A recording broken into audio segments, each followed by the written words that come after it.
Story of Indian Constitution.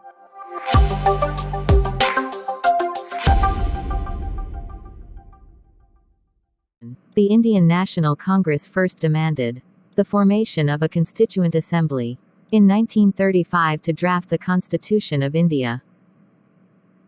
In 1938, Pandit Jawaharlal Nehru declared, "A constitution should be drafted by a constitutional assembly of people, elected by adult citizens, and by a constitutional assembly, formed without any outside interference."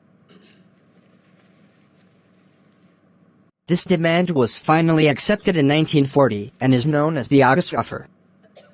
However, the Muslim League demanded the partition of India. The cabinet mission came in 1946 and proposed a constituent assembly. For every 1 million population, one representative represented 296 elected, and 93 princely states for a total of 389 members. It represented Hindu, Muslim, Sikh, Christian and Parsi communities. Since, the Muslim League boycotted the assembly, with 90 members not joining, bringing the total to 299 members. Its acting president was Dr. Sachchidanand Sinha. And on December 11, 1946, Dr. Rajendra Prasad was elected as the president of Constitutional Assembly.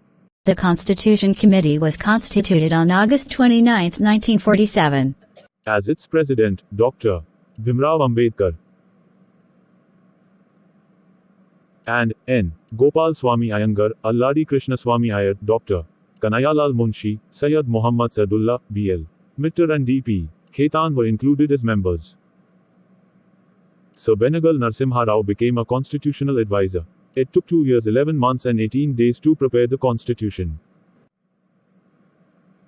On November 26, 1949, the Constituent Assembly of India completed the work of drafting the Constitution.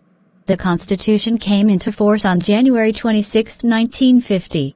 Therefore, every year November 26 is celebrated as Law Day and January 26 as Republic Day.